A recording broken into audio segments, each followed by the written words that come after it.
안녕하세요. 마취통증의학과 전문의 김재헌입니다. 저는 이 시간 대상포진 후 신경통에 대해 이야기를 해보려 합니다. 한 번 걸리면 극심한 통증을 유발하는 대상포진. 대상포진은 면역력 저하로 환절기에 자주 발생하는데 환자의 10%에서 40%가 대상포진 후 합병증으로 신경통을 겪는다고 한다. 대상포진 후 신경통은 바이러스가 신경절을 파괴해 통증이 발생하는 것으로 암 통증에 맞먹을 정도의 극심한 통증이 평생 지속된다는데 대상포진 신경통의 증상과 치료법에 대해 자세히 알아보자. 어느 날 79세 남자 환자분이 진료실로 방문하신 적이 있습니다. 이분은 오른쪽 등부터 배까지 수포와 통증을 호소하고 있었고요. 통증 점수 10점 만점에 10점의 통증을 호소하고 계셨습니다. 여러분 혹시 뜨거운 것에 손을 대었던 적이 있나요? 물집이 생기기도 하고 닿기만 해도 아픕니다. 이런 통증이 등에서부터 배까지 쭉 띠를 두르듯이 있으면 어떨 것 같으세요? 밤에는 통증 때문에 잠을 자지 못합니다. 옷이 스치기만 해도 아프고 바람만 불어도 통증이 더 심하게 발생합니다. 이렇게 심한 통증은 대상포진 후 신경통으로 이어지는 경우가 많습니다. 대상포진 후 신경통이라는 그 이름에서도 알 수 있듯이 대상포진 후 신경통의 원인은 대상포진이 되겠습니다. 대상포진의 진단은 피부에 발생한 전형적인 수포로 우리가 진단을 하게 되는 경우가 많습니다. 대상포진을 일으키는 원인은 바이러스인데요. 이 대상포진의 원인이 되는 바이러스는 어린아이에게서 수두를 일으키는 바이러스와 같은 바이러스가 됩니다. 따라서 그 이름도 수두 대상포진 바이러스라고 부르기도 합니다. 이 바이러스가 어린아이에게서는 전신에 수두를 일으키지만 이 아이가 수두에서 낫고 난 이후에 일부의 경우에서는 바이러스가 다 없어지지 않고 몸속에 잠복하는 경우가 있습니다. 이 바이러스는 신경절이라고 해서 신경이 뭉쳐져 있는 부위에 잠복해 있습니다. 이 신경 뭉치에 잠복해 있던 바이러스가 우리가 면역이 떨어지거나 특정 조건이 형성되게 되면 바이러스가 재활성화되면서 계속 새로운 바이러스를 만들어내게 되고 이 새롭게 생성된 바이러스가 신경절에서부터 시작해서 결국 신경을 타고 쭉 말초 쪽으로 피부로 나가면서 피부에 나오게 되면은 피부에서는 수포를 일으키게 됩니다. 그래서 우리는 결국은 이 수포를 보고 나서야 내가 대상포진에 걸렸었구나. 또는 이 진단이 대상포진이구나라고 알게 되고 진단을 하게 되고 치료를 하게 되겠습니다. 그 외에도 수포 외에도 우리는 검사를 통해서도 대상포진을 진단받을 수가 있습니다. PCR, 유전자 중폭 검사라고 아마 지금은 방송을 보시는 많은 분들이 다들 잘 한 번씩은 들어보신 검사일 텐데요. 우리가 코로나19 감염 때 면봉을 코나 입에 넣어서 체액을 얻어서 했던 그 검사 방법이 바로 PCR이라는 검사입니다. 대상포진에 있어서도 환자의 혈액이나 침 또는 뇌척수액, 수포에서 나오는 체액 등을 이렇게 얻어서 PCR 검사를 통해서 바이러스를 확인하고 확진할 수도 있습니다. 또 다른 검사 방법으로는 대상포진 항체를 검사하는 방법도 있습니다. 면역글로불린 두 가지를 검사할 수가 있는데요. 면역글로불린 M과 G라는 두 가지를 검사하는 방법이 있습니다. 하지만 이 방법은 PCR보다는 정확성이 좀 떨어지고요. 환자는 분명히 대상포진에 걸리고 수포도 나오긴 했지만 검사 시기에 따라서는 정상으로 나오기도 하고 이상이 없는 것처럼 나오기도 해서 정확성이 떨어진다는 단점이 있습니다. 대상포진을 확인하게 되면 이제 치료를 해야겠죠. 가장 대표적인 치료, 약물 치료로는 항바이러스제를 복용하는 것이 있겠습니다. 우리나라에서 사용할 수 있는 항바이러스 제로는 아시클로버라는 약과 팜시클로버라는 약이 가장 대표적인 두 가지 약제가 되겠는데요. 아시클로버는 하루에 5번 복용하게 되는 약이 되고요. 팜시클로버는 하루에 3번 복용하는 약이 됩니다. 복용 기간은 대개 수포 발생 후 일주일 정도 약을 복용하시면 되겠습니다. 그럼 어떤 부위에 대상포진이 주로 생기느냐? 사실 대상포진은 머리 끝에서부터 발 끝까지 전신에 걸쳐서 어디든 나타날 수가 있습니다. 하지만 그중에서도 가장 많이 생기는 부위를 꼽자면 흉추신경에 해당하는 부위가 가장 잘 생기고요. 이 흉추신경은 우리 가슴뿐만 아니라 배에도 흉추신경이 영향을 미치고 있기 때문에 결국은 가슴 쪽에 수포가 생기거나 아니면 몸통, 배에 수포가 생기는 경우에는 모두 흉추신경에 대상포진이 생긴 경우가 되고요. 절반 이상의 환자분들이 이 부위에 대상포진이 생기게 됩니다. 그 다음으로 잘 생기는 부위가 경추신경입니다. 이 경추신경은 뒤통수부터 포함해서 목, 그 다음에 팔까지 영향을 미칠 수가 있습니다. 그 다음으로 잘 생기는 부위가 3차 신경 영역입니다. 3차 신경은 얼굴과 관련 있는 부분인데요.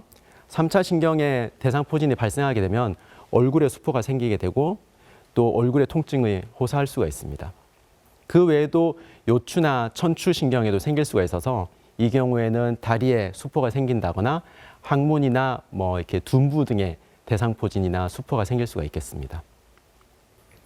대상포진 발생률은 평생 유병률이 20에서 30% 정도 된다고 알려져 있습니다. 이 말은 10명의 사람들이 있다고 한다면 10명 중에 2~3명은 평생 한 번 정도는 대상포진에 걸린다는 이야기가 됩니다. 그럼 어떤 경우에 대상포진이 잘 생길 수 있느냐? 여러 가지 위험인자가 있는데요.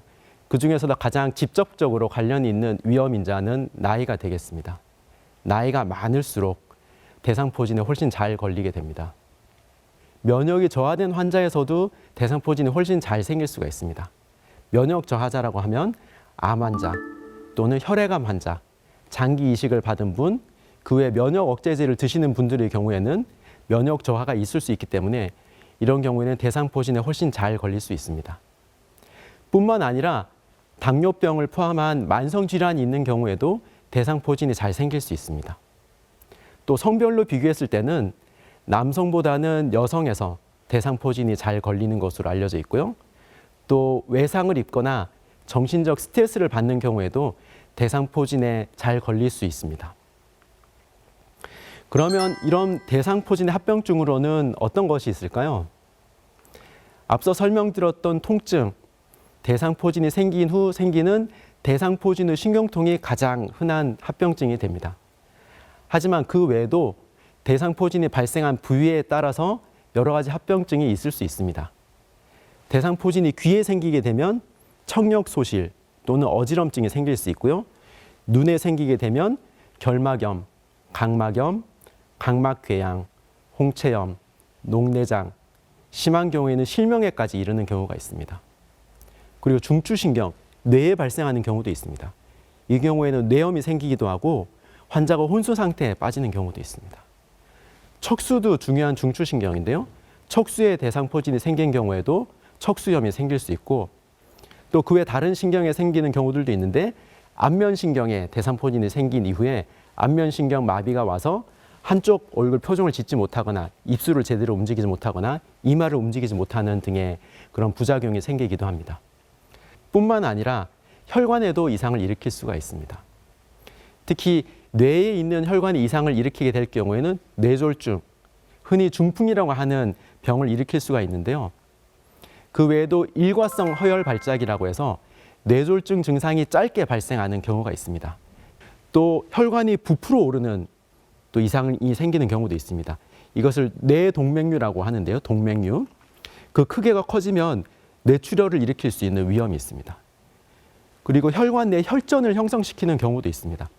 이 혈전이 잘못하면은 혈관을 막고 뇌경색이나 다른 이상들을 일으킬 수도 있습니다. 뿐만 아니라 뇌 말고도 심장에도 심장혈관의 이상을 일으켜서 심근경색까지 이어지는 경우들도 있을 수가 있겠습니다. 그러면 이제 본격적으로 대상포진 후 신경통에 대해서 말씀을 드려보도록 하겠습니다. 대상포진 후 신경통의 진단은 대상포진 후 신경통이라는 말과 같이 대상포진 후에 발생한 신경병성 통증이 대상포진이 발생했던 부위에 국한해서 나타날 경우에 우리가 진단을 할 수가 있습니다. 따라서 특정 검사가 필요하지는 않습니다.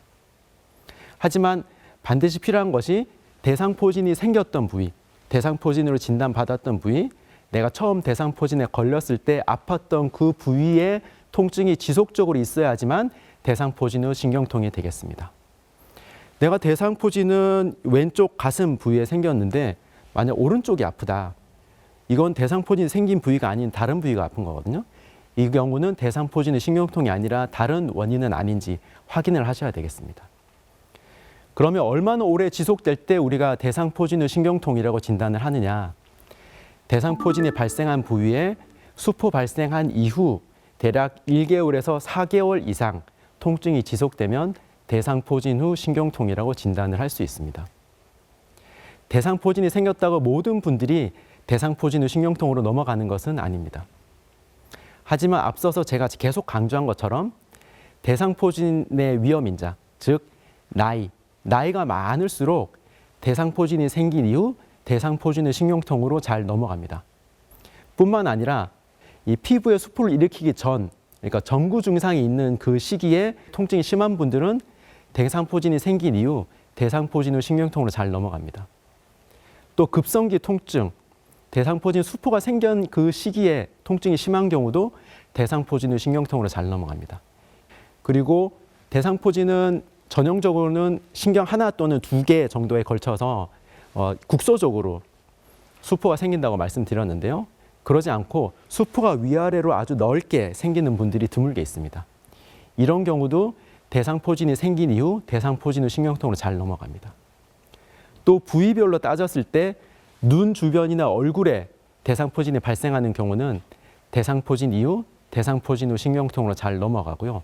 또 초기에 항바이러스제 복용이 너무 늦어진 경우에도 대상포진 후 신경통으로 잘 넘어가고요. 면역이 억제된 환자분, 이런 분들은 바이러스가 재활성화되었을 때 우리 몸의 면역이 제대로 바이러스를 억제하지 못하기 때문에 그만큼 신경이 많이 망가질 위험성이 있습니다. 그러면 대상포진이 생겼을 때 왜 이렇게 아플까? 대상포진이 생긴 환자분들의 피부를 조사한 연구가 있습니다. 그 연구에서는 피부에 있는 감각신경을 조사를 했는데요.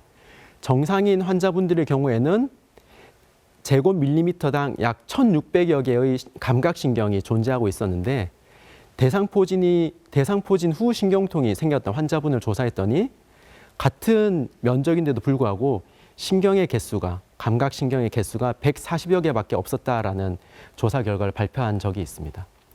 이 얘기는 다르게 얘기하면 피부에 있는 감각신경 자체가 파괴되고 소실되는 그런 변화를 겪게 되었다라는 말씀을 드릴 수 있겠습니다. 따라서 이렇게 말초에 있는 피부에 있는 신경 자체가 손상되고 망가지다 보니까 그만큼 우리가 피부에 있는 통증을 심하게 느낄 수가 있습니다.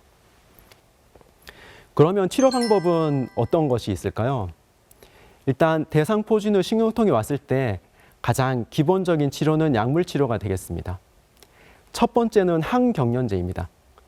항경련제라고 하면 이렇게 경기를 일으킬 때 이렇게 쓰는 약인데요.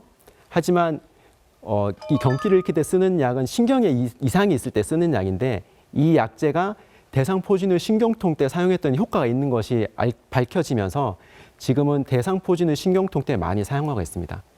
여러 항경련제가 있는데요. 그 항경련제 중에서도 프레가발린과 가바펜틴이라는 2가지 약제를 가장 우선적으로 추천하고 있습니다. 그 외에도 삼환계 항우울제, 종류로는 아미트리틸린과 노르트리틸린이라는 성분의 약제가 있는데요. 이런 삼환계 항우울제도 1차 약제로 추천합니다. 그리고 세 번째로 추천하는 약제는 국소마취제 성분인 리도카인 성분을 가지고 있는 대상포진 후 신경통에 붙이는 파스가 있습니다. 그래서 앞서 말씀드렸던 프레가발린과 가바펜틴과 같은 항경련제, 그리고 두 번째로는 삼환계 항우울제, 세 번째로는 국소마취제 성분의 파스를 이 세 가지를 가장 1차적으로 사용하기를 추천하고 있고요. 이 세 가지가 대상포진 후 신경통 환자에게 가장 효과가 좋은 치료 방법, 약제가 되겠습니다. 그리고 약물 치료만으로 또 통증이 잘 조절되지 않는 분들도 있고요. 또 통증이 초기부터 아주 심한 분들도 있습니다. 이런 분들은 약물 치료는 기본적으로 시행하면서도 신경차단술과 같은 주사 치료를 함께 시행할 필요가 있습니다. 신경차단술은 신경을 자르거나 파괴하는 것이 아니라 문제가 있는 신경에 약물을 주사해서 통증 관련 신호를 차단하고 염증 반응을 줄여주고 비정상적인 신경 활동을 정상으로 회복시켜주는 그런 치료 방법이 되겠습니다. 신경 차단술 방법과 관련해서도 연구 결과가 있는데요. 그 연구 결과를 보면은 신경 차단술을 한 번 시행할 수도 있고 여러 번 반복해서 할 수도 있고 지속적으로, 그러니까 얇은 관을 넣어서 지속적으로 약물을 주입할 수도 있는데요. 한 번만 시행한 경우보다는 신경차단술을 반복해서 시행한 경우가 효과가 훨씬 좋았고요. 또 한 번만 시행한 경우보다는 지속적 약물 주입술을 시행한 경우가 효과가 훨씬 좋았다는 보고가 있습니다. 이런 신경차단술 외에도 고주파 치료를 시행해 볼 수도 있습니다. 고주파 치료는 신경에 고주파를 가하는 치료 방법인데요. 크게 두 가지 고주파 치료 방법이 있습니다. 신경을 파괴하지 않는 박동성 고주파라고 하는 치료 방법이 하나가 있고요. 두 번째는 신경을 파괴하는 고주파 치료 방법이 있습니다. 주로 많이 사용하는 방법은 신경을 파괴하지 않는 방법을 가장 많이 사용하고 있습니다. 하지만 이런 박동성 고주파를 했음에도 불구하고 계속 통증이 지속된다 하는 경우에는 신경을 파괴하는 고주파도 시행해 볼 수는 있습니다. 하지만 신경을 파괴하는 방법이기 때문에 고주파 치료할 때 통증이 좀 심하게 있을 수 있어서 때로는 환자분들을 살짝 주무시게 하고 치료를 시행하기도 하고요. 또 치료 이후에는 파괴된 신경과 관련해서 그 신경과 연관된 피부 부위에 감각이 떨어져 있기도 합니다. 그 외에도 대상포진 후 신경통을 치료하기 위해서 최근에는 보톡스를 사용하는 경우가 있습니다. 보톡스는 신경에서 아세틸콜린이라는 물질이 분비되는 것을 억제하는 역할을 하는 원래는 독성 물질인데요. 이것을 우리가 환자분의 치료, 사실은 미용 목적으로 많이 사용하고 있죠. 하지만 이 보톡스를 신경병성 통증, 신경통이 있는 환자분에게 투여를 했을 때 진통 효과가 있다는 것이 알려지면서 요즘은 환자분들의 신경통증을 해결하는 목적으로도 사용하고 있습니다. 그 외에도 여러 가지 치료를 했음에도 불구하고 신경이 많이 망가지고 심한 통증을 가진 분들이 있는데요. 이런 경우에는 척수자극술이나 말초신경 자극술이라는 수술적 치료 방법을 사용해 볼 수도 있습니다. 척수자극술이나 말초신경 자극술은 척수신경이나 말초신경에 전기 자극을 줄 수 있는 전극을 넣어서 통증을 치료하는 조절 방법입니다. 이것은 수술적 방법을 통해서 시행할 수 있고요. 그렇다고 뭘 자르거나 이렇게 하진 않고요. 바늘을 통해서 신경 근처에 전극을 넣게 되고 그 전극과 연결된 아주 작은 기계가 있습니다. 기계를 피부 밑에 우리가 삽입하는 수술을 해서 지속적인 전기 자극을 신경에 가함으로써 통증을 조절하는 방법입니다. 그리고 여러 치료 방법에 있어서 효과적인 치료 시기가 있습니다. 예를 들어 교감신경 차단술의 경우 수포 발생 이후 2개월 이내에 시행한 것이 좋은 효과를 볼 수 있습니다. 수포 발생 후 2개월 이내에 교감신경 차단술을 시행하게 되면 통증 호전 효과도 좋을 뿐 아니라 대상포진이 생겼던 환자에서 대상포진 후 신경통으로 진행되는 것도 감소시킬 수 있는 효과가 있습니다. 박동성 고주파도 비슷합니다. 수포 발생 후 3개월 이내에 시행한 경우가 그 이후에 시행하는 경우보다는 더 좋은 효과를 볼 수가 있습니다. 그러면 대상포진 후 신경통을 예방하는 방법은 어떤 것이 있을까요? 만약 내가 대상포진이 생긴 환자다라고 한다면 대상포진이 생긴 이후 수포 발생 후 적어도 3일 이내에 항바이러스제 복용을 시작하셔야 됩니다. 3일 이내에 바이러스제 복용을 시작한 경우와 3일 이후에 바이러스제를 복용한 경우를 비교했을 때 3일 이내에 바이러스를 복용해야지 보다 좋은 효과를 보실 수가 있었다는 연구 결과들이 있습니다.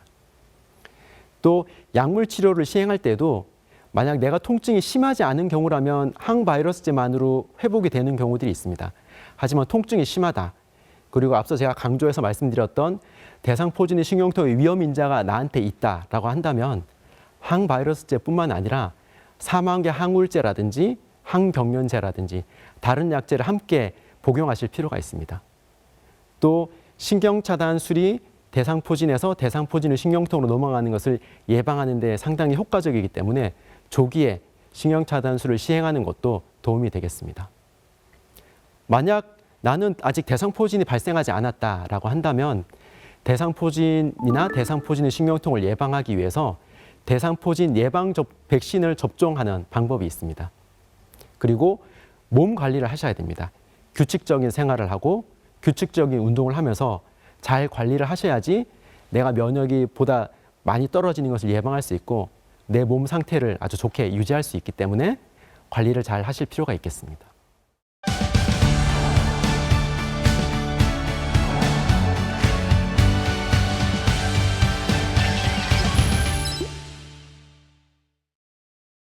시청자들께서 대상포진과 대상포진 후 신경통에 대해 궁금한 질문들을 많이 보내주셨는데요. 함께 확인해 볼까요? 첫 번째 시청자 질문입니다. 대상포진에 걸리면 치매와 같은 뇌혈관 질환이 잘 생긴다고 들었습니다. 정말 사실인가요? 네, 앞서서 제가 잠깐 설명드린 적이 있는데요. 대상포진 이후에 신경의 신경통뿐만 아니라 혈관에도 혈관병증이 생길 수가 있습니다. 이 혈관병증이 뇌에 생기게 되면 뇌졸중이 생길 수가 있는데요. 그러면 나한테 이런 혈관병증이 생기면 어떡할까? 나한테 뇌졸중이나 이런 심근경색이 생기면 어떡하나라고 걱정하시는 분도 있을 수 있는데요. 대상포진이 생긴 이후에 발생하는 혈관병증은 발병 후 초기 4주간 위험성이 가장 큰 것으로 알려져 있습니다. 따라서 내가 대상포진이 생긴 이후 4주가 지났다라고 한다면 그 위험성은 4주 이후부터는 점차 감소하는 것으로 알려져 있고요. 대개 연구에 따라서 조금 차이는 있지만 여러 연구에서 3개월이 지나면 대상포진이 생기지 않은 경우와 비교했을 때 뇌졸중이나 심근경색의 위험성이 더 이상 높지 않다는 보고들이 있기 때문에 초기만 별 문제가 없이 잘 지나갔다고 한다면, 그러니까 3개월 이상 경과한 시기라면 그렇게 크게 걱정하지 않으셔도 될 수 있습니다. 두 번째 시청자 질문입니다. 대상포진 신경통과 일반 신경통을 구분할 수 있는 방법이 있나요? 네, 대상포진 후 신경통과 일반 신경통 모두 신경통이기 때문에 공통적인 부분이 있습니다. 일단 양상이 비슷합니다. 통증 양상 자체가 어떻게 다르냐면 찌릿찌릿하다거나 저리다거나 또는 칼로 찌르는 거나 바늘로 찌르는 것 같은 그런 양상의 통증을 느끼는 경우가 많고요. 신경의 이상과 함께 동반되는 통증이기 때문에 통증뿐만 아니라 감각 이상이 함께 동반된다거나 힘이 빠지는 근력 저하가 함께 동반되는 경우들도 있습니다. 이런 공통적인 신경통의 양상은 대상포진의 신경통과 일반 신경통 모두 공통적으로 나타날 수 있습니다. 하지만 두 가지의 차이점은 대상포진의 신경통은 대상포진이 생겼던 부위에 국한해서 나타나는 신경통이 되겠고요. 대상포진이 신경통이 아닌 일반 신경통은 대상포진과 상관없이 다른 부위에 생기는 신경통이 됩니다. 예를 들어 내가 왼쪽 팔에 수포가 생기고 이 부위에 신경통이 생기고 통증이 있다라고 한다면 이것은 대상포진의 신경통이라고 보시면 됩니다. 하지만 대상포진은 왼쪽 팔에 생겼는데 오른쪽 팔이 아프다. 근데 양상은 저리기도 하고 찌릿찌릿하기도 하고 뭔가 감각도 떨어진 것 같고 이상하다라고 한다면 신경통인 건 맞긴 하지만 대상포진이 생긴 부위에 생긴 것이 아니기 때문에 대상포진의 신경통이 아니고요. 또 다른 원인에 의한 신경통이라고 생각하시면 되겠습니다. 세 번째 시청자 질문입니다. 대상포진 진단을 받고 약물과 연고 치료를 하고 있습니다. 지금이라도 예방주사를 맞는 게 좋을까요? 대상포진을 진단받은 이후에 치료하고 있는 환자분들이 저에게 이렇게 자주 여쭤보시는 질문 중에 하나인데요. 예방접종을 한다는 것은 실제 내가 대상포진에 걸리기 이전에 대상포진에 걸린 것과 비슷한 상황을 만들어서 우리 면역 체계를 좀 더 이렇게 훈련시키고 면역을 높여주는 그런 효과를 보고자 하는 치료 방법이거든요. 그런데 이미 대상포진에 한번 걸렸다면 그 대상포진에 의해서 실제로 내 몸에 대상포진이 생겼기 때문에 그 환자분의 몸에 대상포진에 관련된 면역은 이미 어느 정도 올라가 있다고 보시면 됩니다. 하지만 이것도 시간 지나면서 조금씩 떨어지긴 합니다.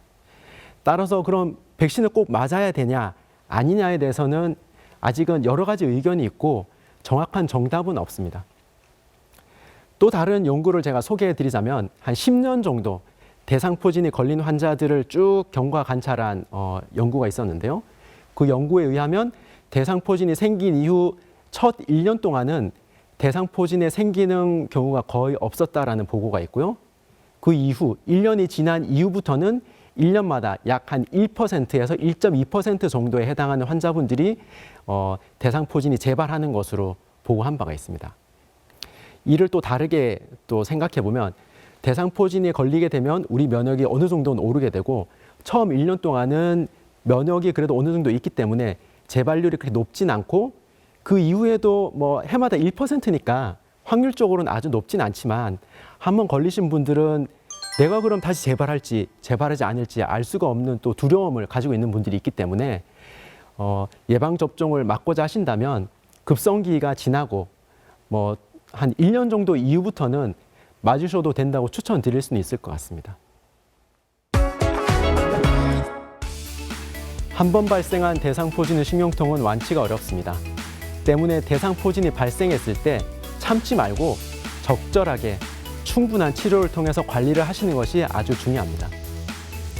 오늘 제가 드린 말씀이 여러분들이 행복한 삶을 살아가시는데 도움이 되었길 바랍니다. 감사합니다.